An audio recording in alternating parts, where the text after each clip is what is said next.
नमस्कार साथियों। हम लोग डिस्कशन में आए हैं और ये टेस्ट नंबर कितना है? 8। 8 का टेस्ट नंबर 8 का डिस्कशन होगा। टेस्ट नंबर 8 का डिस्कशन होगा जो मैथ में कराऊंगा। देखते हैं इसका पहला सवाल क्या है। देखिए, कह रहा है 120 मीटर लंबी एक रेलगाड़ी 60 किलोमीटर प्रति घंटे की चाल से चलते हुए एक पुल को 18 सेकंड में पार करती है। पुल की लंबाई क्या? देखेंगे, रेलगाड़ी जितने समय में किसी प्लेटफॉर्म, पुल, सुरंग को पार करती है उतने समय में वो दो लंबाई तय करती है, एक अपनी लंबाई और एक उसकी लंबाई। तो कह रहा है कि गाड़ी जा रही है 60 किलोमीटर प्रति घंटा की चाल से और 18 सेकंड में पुल को पार की। मींस 18 सेकंड में वह अपनी लंबाई मींस 120 मीटर, अपनी लंबाई 120 मीटर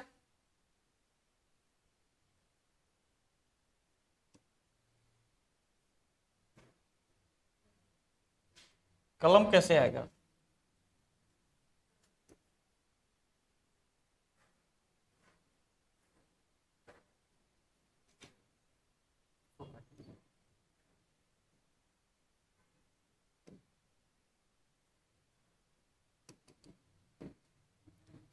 अपनी लंबाई मींस 120 मीटर प्लस पुल की लंबाई, लेंथ ऑफ ब्रिज, इसको पार करेगी कितने सेकंड में? 18 सेकंड में। किस चाल से?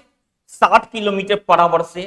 तो 60 किलोमीटर पर आवर को मीटर पर सेकंड में चेंज करेंगे और मीटर पर सेकंड में चेंज करने के लिए आपको मालूम है 5/18 से गुना कराते हैं। और कितना सेकंड? 18 सेकंड में क्रॉस की, 18 सेकंड में कितना जाएगी? तो 6 30, 300 मीटर। इसलिए length of bridge 300 minus 120 is equal to 180 metre. यही आपका आंसर होगा। Your option is D. Okay, अगला सवाल कह रहा है कि एक कार 108 किलोमीटर प्रति घंटा की चाल से एक निश्चित दूरी 3 घंटे में तय करती है। यदि चाल 27 किलोमीटर प्रति घंटा कम कर दी जाती है तो तो कार द्वारा तो कार कार द्वारा समान दूरी को तय करने में लगने वाला समय क्या है? देखिए, कार 108 किलोमीटर पर आवर से 3 घंटे में कितना डिस्टेंस तय की? तो आप बोलेंगे 108 गुना 3, कितना किलोमीटर डिस्टेंस तय की। अब कह रहा है कि यदि उसकी चाल को 27 किलोमीटर प्रति घंटा कम कर दी जाए तो 108 में से 27 को आप क्या करेंगे? घटा देंगे। तो 108 में से 27 जाएगा तो बचेगा कितना? 81, 81 किलोमीटर प्रति घंटा। तो अब कह रहा है कि 27 किलोमीटर प्रति घंटा कम कर दिया जाए तो इस दूरी को तय करने में लगने वाला समय क्या है? तो अब इस दूरी को वह किस चाल से तय करेगा? तो 81 किलोमीटर पर आवर से तय करेगा। यस या नो? तो 81 किलोमीटर पर आवर से इस दूरी को तय करने में कितना समय लगेगा? तो 4 घंटा समय लगेगा। Your option is a. Okay, अगला सवाल। देव और रोहित किसी कार्य को क्रमशः 12 और 36 दिनों में कर सकते हैं। देव से प्रारंभ करते हुए वे एकांतर दिनों पर कार्य करते हैं। कार्य कितने दिनों में पूरा हो जाएगा? देखेंगे, देव और रोहित, ये देव है और ये रोहित है। ठीक है, ये 12 दिन में है और ये 36 दिन में है। एकांतर देव से प्रारंभ करते हैं और एकांतर दिनों में काम करते हैं। टोटल वर्क कितनी यूनिट का होगा? तो आप बोलेंगे 36 यूनिट का होगा। देव एक दिन में कितना यूनिट काम करेगा? तो आप बोलेंगे 3 यूनिट काम करेगा। रोहित एक दिन में कितना यूनिट काम करेगा? तो 1 यूनिट काम करेगा। अर्थात 3 और 1 4, 4 यूनिट काम हो रहा है कितने दिनों में? 2 दिनों में, क्योंकि अल्टरनेट वर्क हो रहा है, एकांतर वर्क हो रहा है। एक दिन देव किया, अगले दिन रोहित किया। मीन्स 2 दिन में कितना यूनिट काम हुआ? 4 यूनिट काम हुआ। 4 यूनिट काम कितने दिन में? 2 दिन में। 2 दिन में 4 यूनिट काम हुआ। ठीक है, काम कितने यूनिट कराना है, तो 36 यूनिट कराना है। तो 36 यूनिट काम कराने के लिए इसमें 9 से गुना कराएंगे तो 36 यूनिट, और इस 9 में 2 से गुना कराएंगे तो कितना दिन, 18 दिन।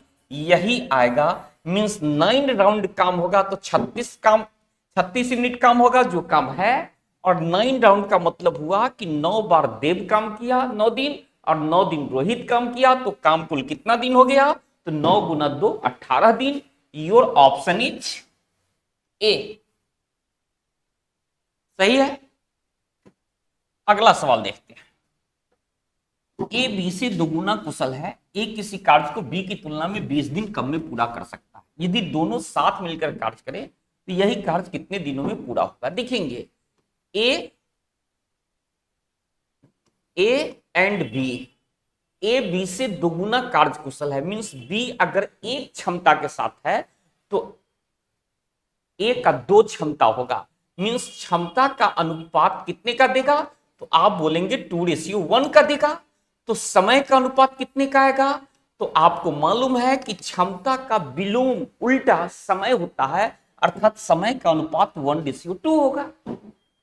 अब कह रहा है कि यदि ए किसी कार्य को बी की तुलना में 20 दिन कम लेता है। अब देखेंगे कि समय ए 1 लिया और बी कितना लिया, 2 लिया, मींस ए बी से कितना कम समय लिया, तो 1 यूनिट कम समय लिया। और 1 यूनिट जब कम समय ले रहा है तो प्रश्न कह रहा है कि 20 दिन कम लिया। इसका मतलब 1 यूनिट का मान 20 दिन है, 20 दिन है, तो 2 यूनिट का मान कितना होगा, तो आप बोलेंगे 40 दिन। अर्थात ए करता है काम को 20 दिनों में और बी काम करता है 40 दिनों में। तो ए और बी मिलकर के उस काम को करेगा।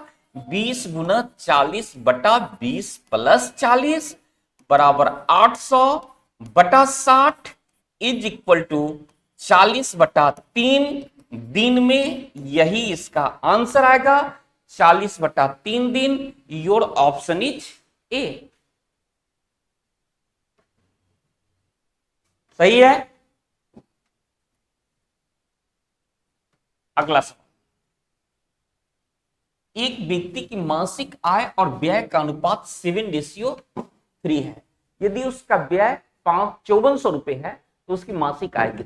दिखेंगे income and expenditure, income and expenditure का अनुपात कितने का है, 7:3 का है। मीन्स 7 यूनिट आमदनी है तो 3 यूनिट उसका खर्च है, ठीक है। अब कह रहा है कि उसका व्यय खर्च जो है, एक्सपेंडिचर जो है 5400 रुपए है, तो 3 यूनिट का मान 5400 रुपए है। यस या नो, 3 यूनिट का मान 5400 है, तो 1 यूनिट का मान कितना होगा, तो आप बोलेंगे 5400 बटा 3 इज इक्वल टू 1800। तो 7 यूनिट का मान कितना होगा, तो इसमें 7 से गुना करा देंगे।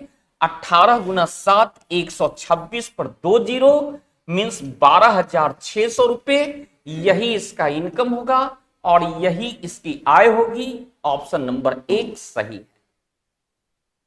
कोई दिक्कत,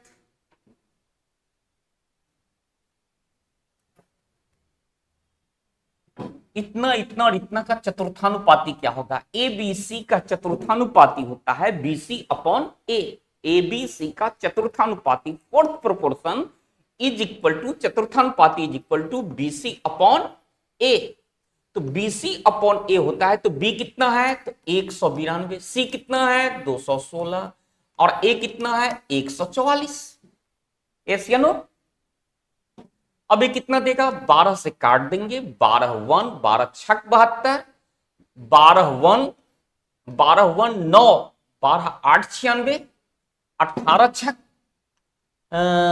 116 8 128, 16 और 12 28 288। Your option is B. ये चतुर्थानुपात होता है,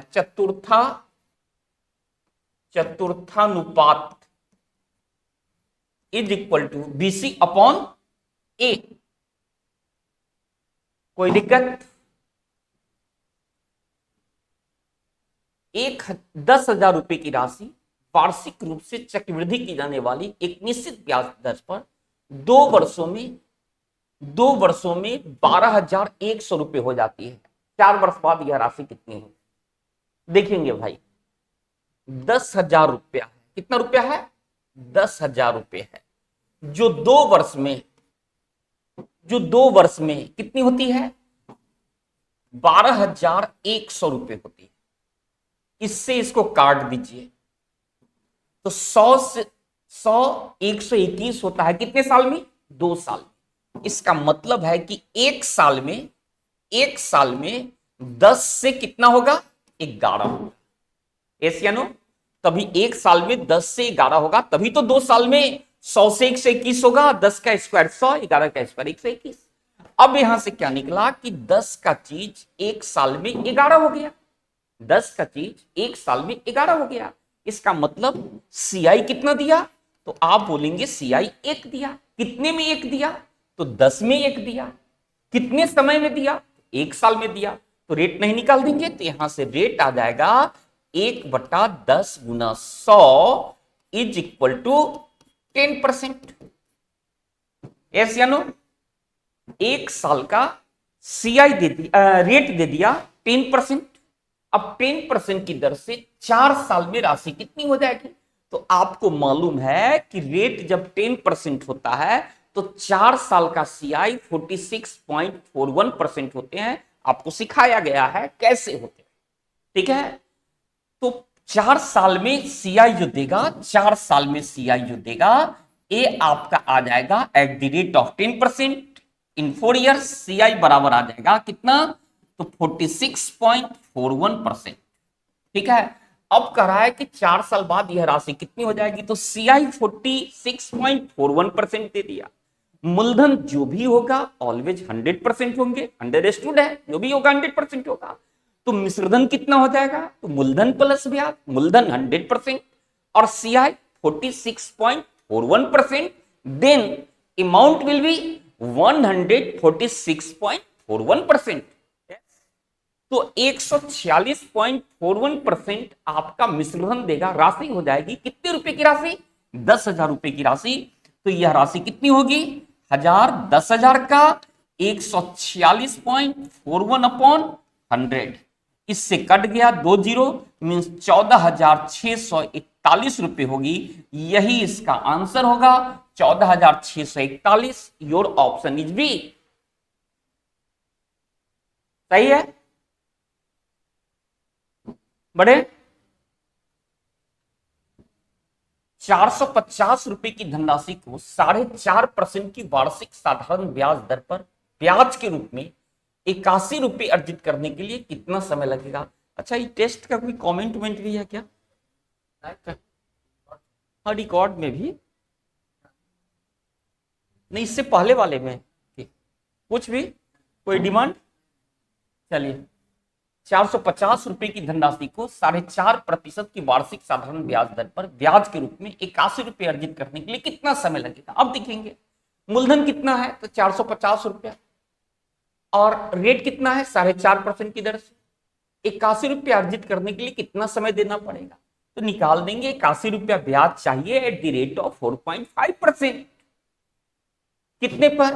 तो यहां पर निकाल देंगे समय बराबर क्या होता है, तो आप बोलेंगे ब्याज गुना 100। तो ब्याज गुना 100 बटा मूलधन कितना? 450 एंड रेट कितना? 4.5%। यस या नो? ये डिसमल को हटाइए तो ऊपर में एक जीरो बैठा देंगे। ठीक है? अब काट देंगे 981, 9 5 45, 5 से 2 बार में, 1 जीरो से 1 जीरो कैंसिल, 9 से 5 बार में, 5 से 2 बार में, 2 2 कितना? 4 वर्ष, अर्थात योर ऑप्शन इज ए। सही है? अगला सवाल, 108 भागा 36 गुना 20 गुना का मान क्या होगा? देखेंगे, बोडमास का नियम तो आपको मालूम है, बहुत बना चुके हैं। पहले यहां पर किसकी क्रिया होगी? तो आप बोलेंगे भाग की क्रिया होगी। तो 108 को 36 से काटेंगे तो 3 बार में कट जाएगा, और 3 को 4 से गुना कराएंगे तो कितना देगा? तो आप बोलेंगे 12 देगा। यस या नो? 3 को 4 से गुना कराएंगे तो कितना देगा? 12 देगा। इसके बाद देखेंगे, अब यहां पर भाग की क्रिया होगी, 4 भागा 0.5 है, मीन्स 4 में आधा से भाग देना है। कितना से? आधा से भाग देना है। तो आधा को 2 को ऊपर ले जाएंगे तो ये 8 दे देगा, और 8 को हम लोगों को गुना कराना है 2.5 से, मीन्स 8 का 2.5 गुना, 2.5 का मतलब 2.5 गुना, तो 8 का 2.5 गुना कितना होगा? तो 16 4 20 होगा। तो ए वैल्यू हम लोगों का कितना दे दिया? 20 दे दिया। तो यहां पर लिखेंगे इतना प्लस 20। ए वैल्यू हम लोगों का कितना दे दिया? ए वैल्यू हम लोगों का 20 दे दिया। ठीक है, ए वैल्यू 12 दे दिया, और यहां पर कितना आ गया? -10। यस या नो? तो कितना आ जाएगा? पहले जोड़ की क्रिया, 20 12 32 में से 10 गया, कितना बचा? 22। Your option is a. सही है, योर ऑप्शन इज ए।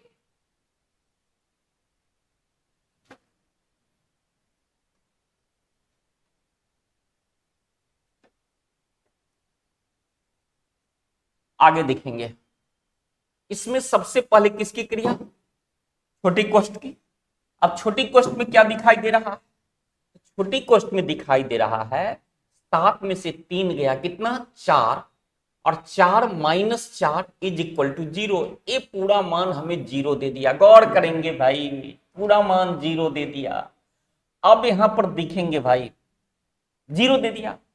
अब यहां पे हम लोगों को ये देखना है, जब ये 0 दे दिया, इतना गुना, अब इसको हम लोग क्या करेंगे? 15, और इसको हटाएंगे। हटाएंगे तो ये मान कितना दे देगा? तो इस मान को आप बोलेंगे 15, और प्लस कितना? 15 + 5 कितना? 20। एस या नो? 20 दे दिया, और ये 0 आ गया। लेकिन इसमें सबसे पहले इसकी क्रिया करेंगे। किसकी क्रिया? गुना की क्रिया करेंगे। तो ये कितना देगा? 15 + 5, 15 + 5 गुना 0, गुना 0 भागा 20। अब जरा देखेंगे, ए मान कुछ भी आ जाए, गौर करेंगे, ए मान कुछ भी आ जाए, अगर इस मान को हम यहां ले आए, भागा 20 यहां रख दें, तो 0 में किसी भी संख्या से भाग देते हैं तो क्या आता है भाई? तो आप बोलेंगे 0 आएगा। तो ये पूरा मान आपका 0 दे दिया। यस या नो? जब ये पूरा मान आपका 0 दे दिया, तो 15 + 0, 15 + 0, 15 + 0 इज इक्वल टू क्या होगा? Only 15। Your option is C. Your option is C. Yes या नो?